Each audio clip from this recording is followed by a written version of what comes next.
আল্লাহ তাআলা বলেন, ওয়ালানাবলুওয়ান্নাকুম বিশাইইম মিনাল খাউফ ওয়াল জু' ওয়া নাকসিম মিনাল আমওয়াল ওয়াল আনফুসি ওয়াস সামারাত। এই আয়াতে আল্লাহ তাআলা 5টি বিষয়ের পরীক্ষার কথা বলেছেন। কয়টি বিষয়? 5টি বিষয়। তাহলে প্রথম বিষয় হলো ইমানদার যারা, তাদের পরীক্ষা হবে, এটা দুনিয়ায় যে পরীক্ষা নিবে এটা সুনিশ্চিত, কোনো সন্দেহ নাই। তাহলে যেই পরীক্ষা সুনিশ্চিত, সেই পরীক্ষার জন্য পূর্ণ প্রস্তুতি নেওয়াটাই উচিত। আল্লাহ তাআলা পরীক্ষার বিষয়গুলো জানায় দিয়ে বলেন, ওয়ালানাবলুওয়ান্নাকুম, দুইটা তাকিদ যোগ করে আল্লাহ তাআলা বলেন, আমি অবশ্যই অবশ্যই তোমাদের পরীক্ষা নিব। পরীক্ষাগুলো কোন কোন বিষয়ের হবে? আল্লাহ তাআলা এই আয়াতে 5টি বিষয়ের কথা উল্লেখ করেছেন। মুফাসসিরিনে কেরাম বলেন, আল্লাহ তাআলা যদি চান কারো 5 বিষয়ের পরীক্ষা নিবেন, আল্লাহ নিতে পারেন। আল্লাহ তাআলা যদি চান কারো 4 বিষয়ের পরীক্ষা নিবেন, আল্লাহ নিতে পারেন। কিন্তু পরীক্ষা আল্লাহ নিবেন এ ব্যাপারে কোনো সন্দেহ নাই। একটা বিষয়ের হোক আর 2টা বিষয়ের হোক আর 5টা বিষয়ের হোক, প্রত্যেকটা ইমানদারকে দুনিয়ায় এই বিষয়গুলোর পরীক্ষার সম্মুখীন হওয়া লাগবে। তবে জীবনের অভিজ্ঞতা হলো, বাস্তবতা হলো, অধিকাংশ মুমিনকে জীবনের কোনো না কোনো সময় এই 5 বিষয়েরই পরীক্ষার সম্মুখীন হওয়া লাগে। এজন্য আজকে যেহেতু পরীক্ষা সুনিশ্চিত, এই পরীক্ষার প্রস্তুতি বা উত্তীর্ণ হওয়ার জন্য কি করণীয় এটা আমরা আজকে জানব, স্মরণ রাখব। যখন এই পরীক্ষার সামনে পড়ে যাব, এই জানা বিষয়গুলোকে বাস্তবিক জীবনে প্রয়োগ করব ইনশাআল্লাহ।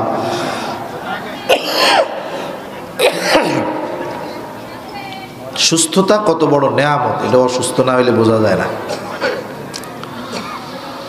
আল্লাহ তাআলা 1 নম্বরে বলেন, বিশাইইম মিনাল খাউফ, ইমানদার ইমান এনেছো, ভয়ের মাধ্যমে তোমার ইমানের পরীক্ষা নেওয়া হবে। তার মানে একটা মানুষ যখন প্রকৃতপক্ষে ইমান আনয়ন করবে, হাজারো বাধা বিপদ বালা মুসিবত তাকে গ্রাস করবে, স্বাভাবিক বিষয়। বাহিরের বিষয়গুলো বাদ দেন, অনেক ক্ষেত্রে কোনো মানুষ যদি নিজে পরিপূর্ণ দ্বীনের উপরে চলতে চায়, বাহিরের বাধার চাইতে অনেক সময় তার ঘরের থেকেই বড় বাধা আসে। অনেক সময় অনেক যুবক তরুণ জেনারেল শিক্ষিত ইউনিভার্সিটির স্টুডেন্ট আমাদের সাথে মেসেজিং করে, কথা হয়, বলে হুজুর খুব মন চায় দ্বীনের উপরে চলবো, কিন্তু বাহিরের কথা, বাহিরের মানুষের কথার তোয়াক্কা করি না। কিন্তু আফসোসের বিষয়, দ্বীনের উপরে চলার ক্ষেত্রে সবচাইতে বড় বাধা হলো আমার নিজের পরিবার। কারণ একটা সময় তো আমরা দেখেছি জঙ্গি কারা, আপনার সন্তান জঙ্গি হচ্ছে কিনা এর আলামত শিখাইতে হলো বাংলাদেশের প্রসিদ্ধ একটি পত্রিকা, নাম হলো প্রথম আলো। কিছুদিন আগে একটা রিপোর্ট দেখলাম যে জঙ্গি কেমনে সাজাইতে হয়, এগুলো ওরা শিখাইতো। চিন্তা করেন যে একটা দেশ তার 12টা বাজানোর জন্য একটা দালাল মিডিয়াই যথেষ্ট। এদের শিকড় কত গভীরে, এটা যদি এখন নির্মূল না করা হয়, মূলোৎপাটন না করা হয়, এ ভাইরাস যদি থেকে যায়, এরা যুগে যুগে সময়ের সাথে সাথে আবার বিষধর সাপের মতো বারবার সবল মারবে, ঠিক কিনা বলেন? এজন্য এই সমস্ত দেশদ্রোহী অন্যান্য দেশের এজেন্ট দালাল যারা, এদের মূলোৎপাটন করার সময় এখন। যদি দেশকে বাঁচাতে হয়, ইসলামকে যদি বাঁচাতে হয়, তাহলে এদের বিরুদ্ধে পরিপূর্ণভাবে সোচ্চার হওয়া দরকার, ঠিক কিনা বলেন? এরা শিখাইতো জঙ্গি কেমনে হয়। কয় আপনার ছেলে যদি নামাজ কালাম পড়া ধরে, টাকনুর উপরে যদি প্যান্ট পরা শুরু করে, মসজিদের ইমামের সাথে যদি চলাফেরা করে, তার যদি কোনো গার্লফ্রেন্ড না থাকে, ফেসবুকে যদি সময় না দিয়ে কোরআন বেশি বেশি পড়ে, যদি মানুষের সাথে দেখা হলে আগে হাই হ্যালো বলতো, যদি এখন সালাম দেয়, কথায় কথায় যদি বলে ইনশাআল্লাহ, ইন্নালিল্লাহ, আলহামদুলিল্লাহ, সুবহানাল্লাহ, তাহলে ধরে নিবেন আপনার ছেলে জঙ্গিবাদের পথে পা বাড়াচ্ছে। নাউজুবিল্লাহ বলেন। অথচ দেখেন সুবহানাল্লাহ, আলহামদুলিল্লাহ, আল্লাহু আকবার, ইনশাআল্লাহ, সালাম বিনিময়, টাকনোর উপরে প্যান্ট পরা, এটা মুসলমানদের একটা কালচার, কোরআন হাদিসের নির্দেশনা। অথচ এইগুলা মানলে জঙ্গি বলে প্রচার করা হতো। ঢাকা ইউনিভার্সিটির মাথা মোটা, মাথার মধ্যে গোবর ভরা, এই ধরনের কিছু শিক্ষক ছিল। এরাও মিডিয়ার সামনে এসে বলতো যে শুদ্ধভাবে সালাম দেওয়া নাকি জঙ্গিবাদের আলামত। নাউজুবিল্লাহ। সালাম কেমনে দিবে? সালাম আলাইকুম, এরকম সালাম দিলে হলো সে বুঝবেন যে না ঠিক আছে। কেউ যদি শুদ্ধভাবে সালাম দেয় আসসালামু আলাইকুম রাহমাতুল্লাহ, ওই গবেট, গাধা, মূর্খ, গর্দভ, অশিক্ষিত কি বলছে? বলে শুদ্ধভাবে সালাম দিলে এটাও নাকি জঙ্গিবাদের আলামত। নাউজুবিল্লাহ বলে। আসলে এদের যে কি করা দরকার ছিল তা তো আমরা করতে পারি না। আমরা না করতে পারলেও কি, মরার পরে ফিরিস্তা এদের জন্য রেডি আছে। দেখেন এইগুলো যখন ব্যাপক হারে প্রচার হইতো, পত্রিকা ফলাও করে, টেলিভিশন ফলাও করে প্রচার করত, যেই সমস্ত সন্তানদের মা বাবা ইমানি দিক দিয়ে দুর্বল, ছেলে তো দ্বীনে প্রবেশ করলে ওটা তো তার প্রাথমিক একটা বিষয়। একটা ছেলে যখন দ্বীনের পথে আসবে, শুদ্ধভাবে সালাম দেওয়া, ইসলামী পরিভাষাগুলো ব্যবহার করা, এটা প্রাইমারি একটা বিষয়। তা এইটা যখন সে শুরু করবে, তার পরিবার থেকে বাধা চলে আসবে। আরে আমার ছেলে শুদ্ধভাবে সালাম দেয়, আমার ছেলে এখন তার খালাতো বোন, চাচাতো বোন এগুলোর দিকে তাকায় না, তার মানে তো সর্বনাশ, জঙ্গি হয়ে যাইতেছে। এই জন্য অনেক যুবক এমনভাবে মেসেজ করতে বলতো, হুজুর বলে দ্বীনের উপরে চলতে চাই, বাহিরের কোনো মানুষের তোয়াক্কা করি না, কিন্তু সবচাইতে বড় বাধা হলো আমার নিজের ঘর, এই জায়গায় আমার জন্য বড় ভয়। বলে আমি নামাজ পড়বো, আমাকে বলে তোরে জঙ্গি বলবে, তোর কারণে আমাদেরও ডিস্টার্ব হবে, আমাদেরও মানুষ জ্বালাতন করবে। আবার একটু দাড়ি লম্বা করতে চাই, বলে দাড়ি রাখা যাবে না। কেন? বলে জঙ্গি বলবে, তোর কারণে আত্মীয় স্বজন মানুষের কাছে লজ্জিত হব। আবার আমারে হুমকি দেয়, তুই দাড়ি রাখ, তাতে কি রাত্রে যখন ঘুমায় থাকবি দাড়িটারে কাইটা দিব।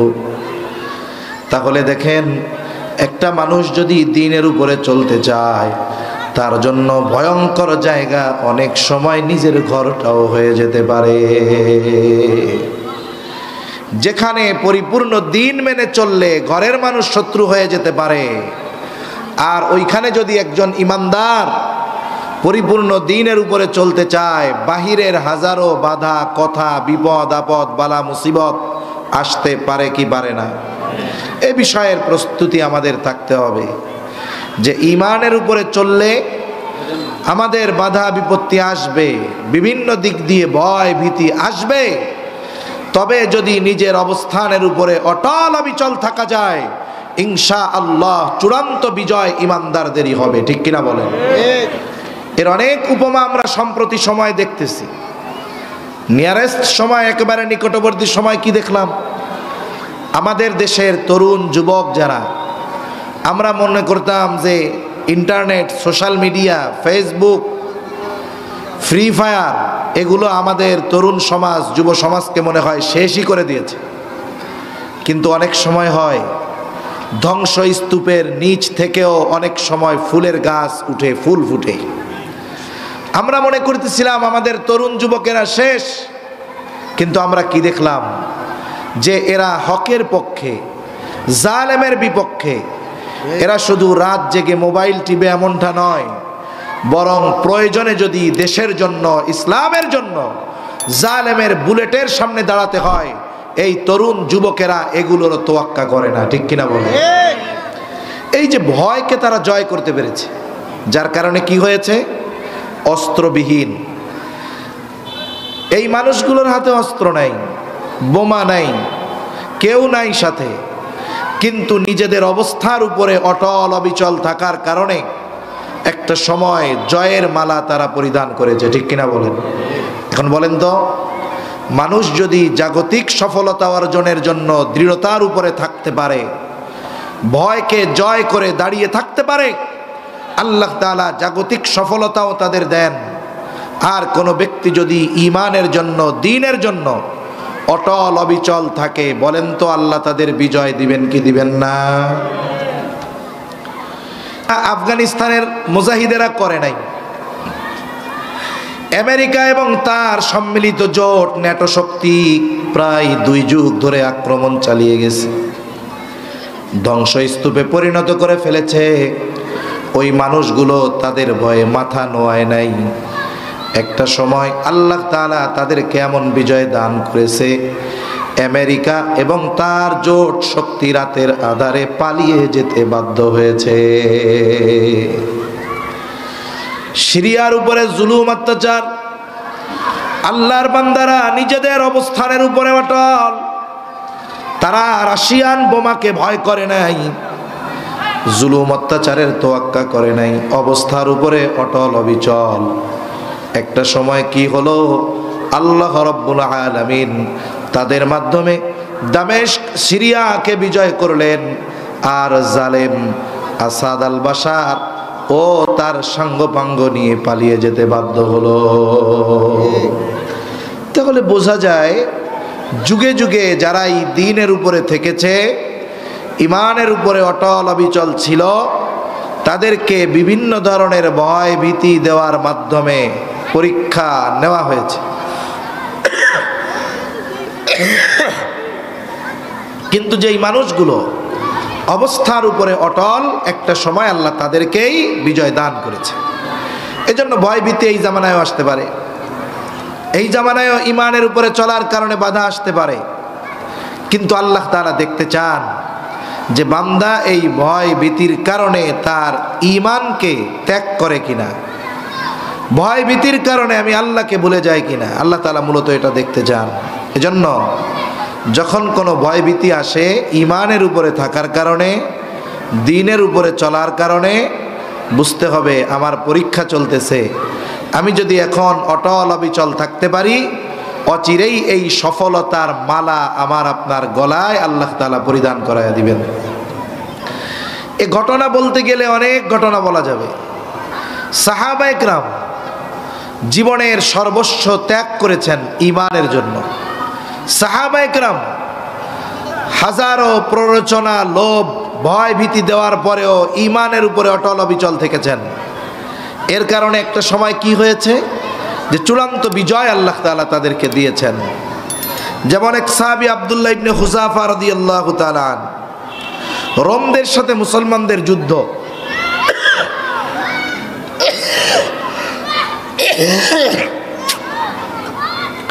রোম সম্রাটের নির্দেশ হলো যুদ্ধের ফলাফল যা হয় হোক, মুসলমানদের কিছু সৈনিক আটক করবা, আমার কাছে আনবা, আমি একটু ওদের ঈমানের পরীক্ষা করব। থাক, টিস্যু আছে, লাগবে না, ঈমানের পরীক্ষা করব। একদল সৈন্য রোম সম্রাটের সৈন্যদের হাতে আটক হয়ে গেল। তাদেরকে বাদশার সামনে হাজির করা হলো। রাজ দরবারে বাদশাহ উপস্থিত, সকলে উপস্থিত। বাদশাহ এবার তাদেরকে জিজ্ঞাসা করতেছে, তোমাদের এই কাফেলার আমির কে, নেতা কে? যুবক দাঁড়িয়ে গেছে, বলে আমি হলাম এই কাফেলার আমির। নাম কি তোমার? বলে আমার নাম হলো আব্দুল্লাহ ইবনে হুযাফা। বাদশাহ আব্দুল্লাহ ইবনে হুযাফাকে বলে, আব্দুল্লাহ তুমি আমার কাছে আসো, আমার পাশে এসে বসো। সকলে অবাক। আমরা তো চিন্তা করতেছি বাদশাহ এখনই নির্দেশ দিবেন, যাও এদের সবাইকে শুলিতে চড়াও। কিন্তু বাদশাহ তার শত্রুকে তার পাশে নিয়ে বসাচ্ছেন, কারণটা কি? বাদশাহ তো আহলে কিতাব। বাদশাহ আব্দুল্লাহ ইবনে হুযাফাকে পাশে বসালেন।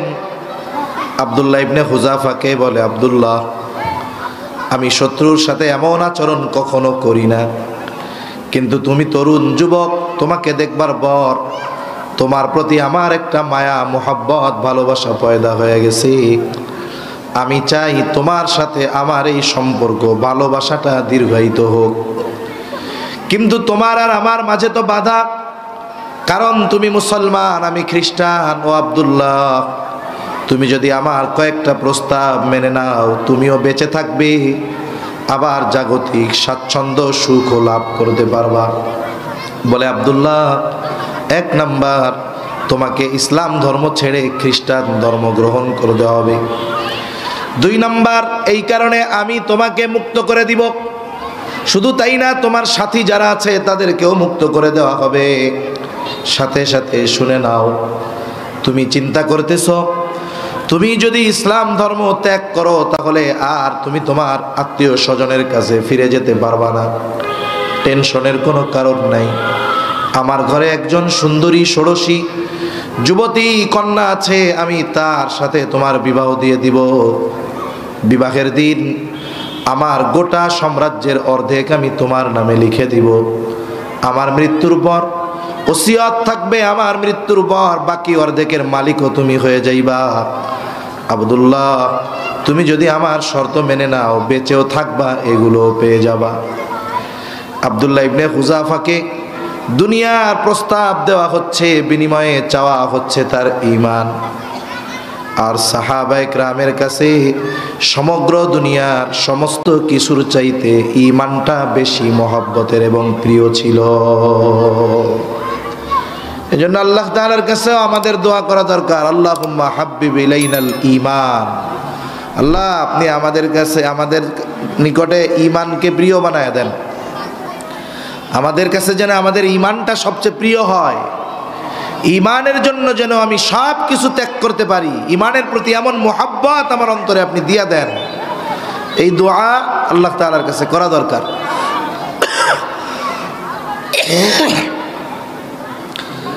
আব্দুল্লাহ ইবনে হুযাফার কাছে সবচাইতে প্রিয় বস্তু ঈমান, আর সবচাইতে প্রিয় বস্তু তার কাছে চাওয়া হচ্ছে কুফরি গ্রহণ করার মাধ্যমে, সবচাইতে নিকৃষ্ট বস্তুর মাধ্যমে।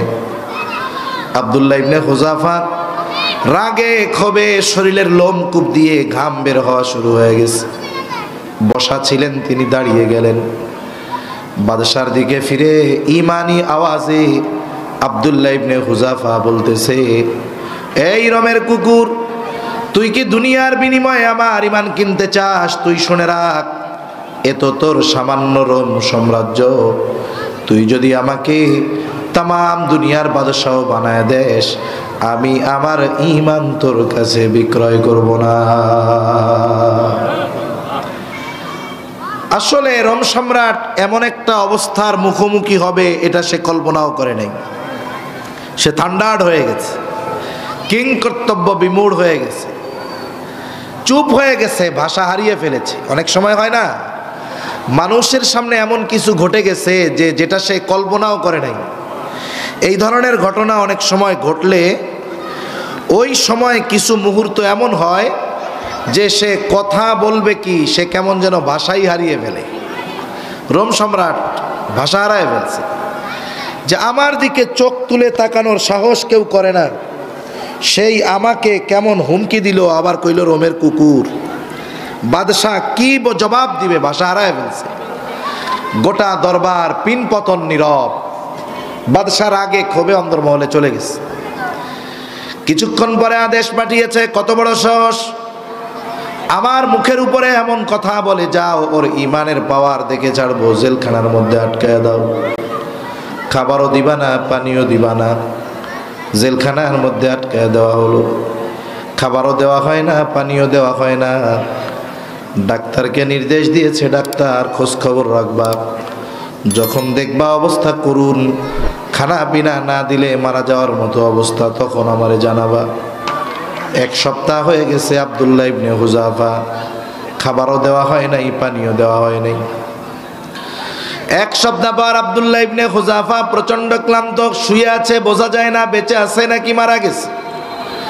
এই অবস্থা দেখে ডাক্তার ভিতরে ঢুকলেন। ভেতরে ঢুকে দেখে অবস্থা বড় করুণ, খানা পানি না দিলে যে কোনো মুহূর্তে মারা যেতে পারে। বাদশার কাছে খবর দেওয়া হলো। বাদশাহ এবার বললেন, যাও খাবার দাও। খাবার দিবা শুকরের গোস্ত, আর পানি দিবা মদ মেশানো পানি, আবার তাকে জানায় দিবা খাবারটা শুকরের গোশত, পানি মদ মেশানো পানি। আব্দুল্লাহ ইবনে হুযাফার কাছে বাদশা খাবার নিয়ে গেল।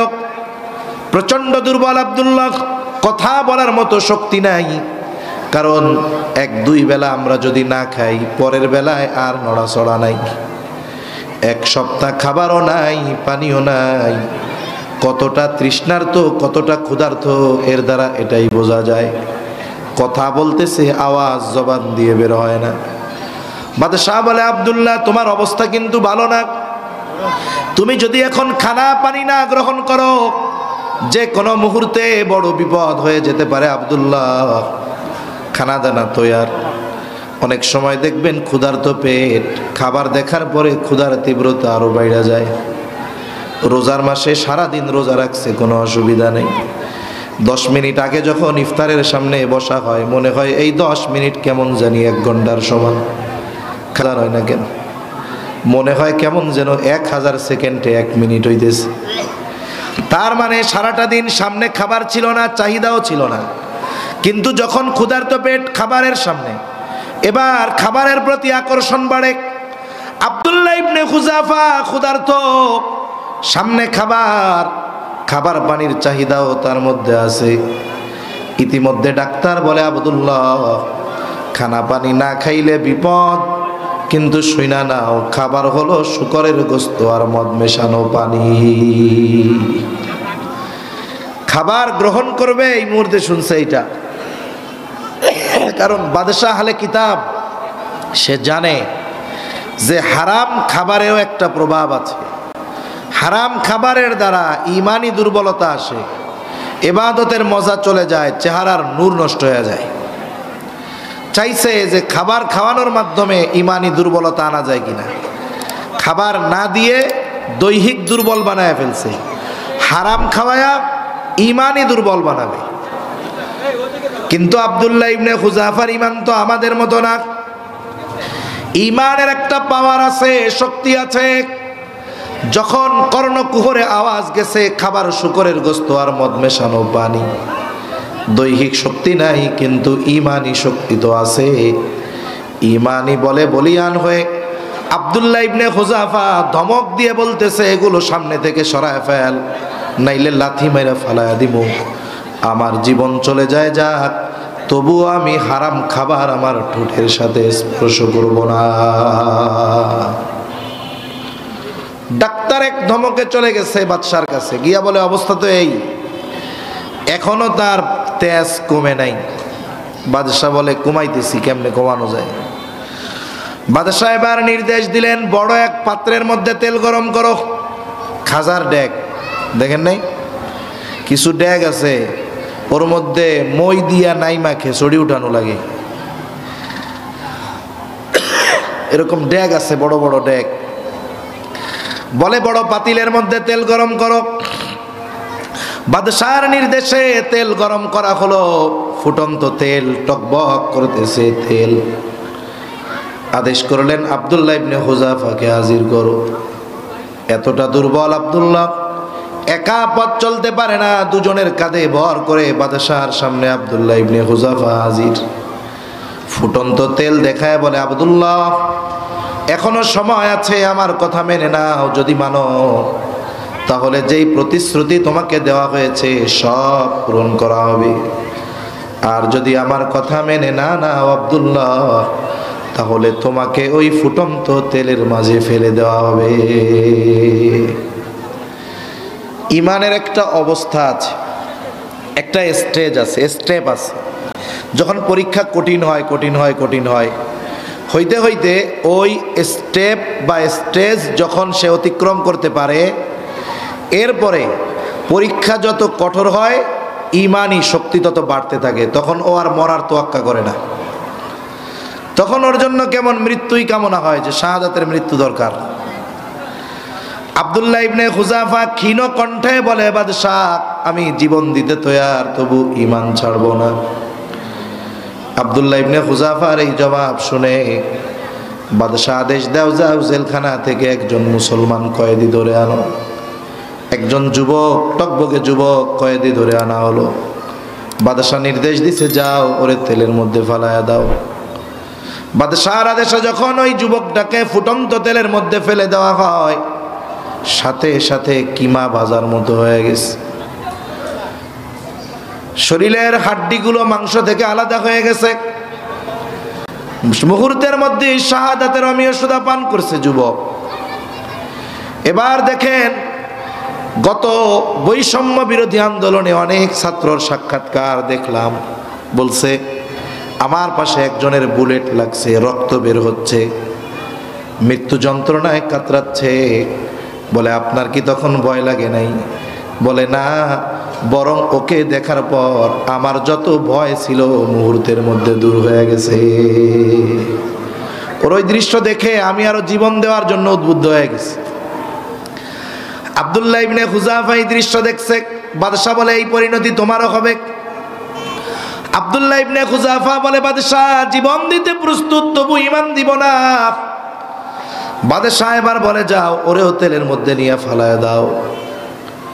দুইজন ধরে ধরে আব্দুল্লাহ ইবনে হুযাফাকে নিয়ে যায়। এতক্ষণ আব্দুল্লাহ ইবনে হুযাফা স্বাভাবিক, কিন্তু এখন কান্না শুরু করছে, চোখ দিয়া পানি পড়ে।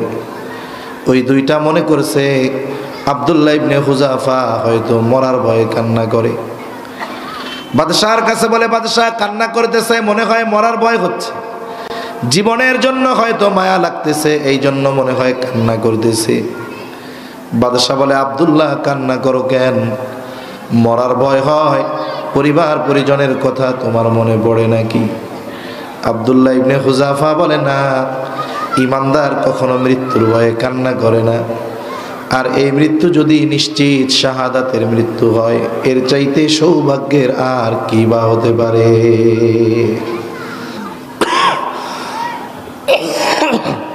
কান্না করো কেন তাইলে?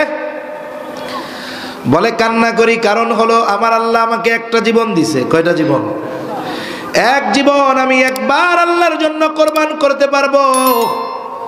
বলে আমার তো মন চায় আমার আল্লাহ যদি আমাকে শত শত জীবন দিত, ওই শত শত জীবন আমি শত শতবার আল্লাহর জন্য কোরবান করতে পারতাম। শাহাদাতের মৃত্যু যাদের নসিব হয়, শহীদ, এদের আত্মা জান্নাতের সবুজ পাখির মধ্যে আল্লাহ ঢুকায় দেয়। ওরা উঠতে থাকে জান্নাতে, নাজ নেয়ামত ভোগ করে। হাদিসের মধ্যে আসছে, লম্বা হাদিসের মূল কথা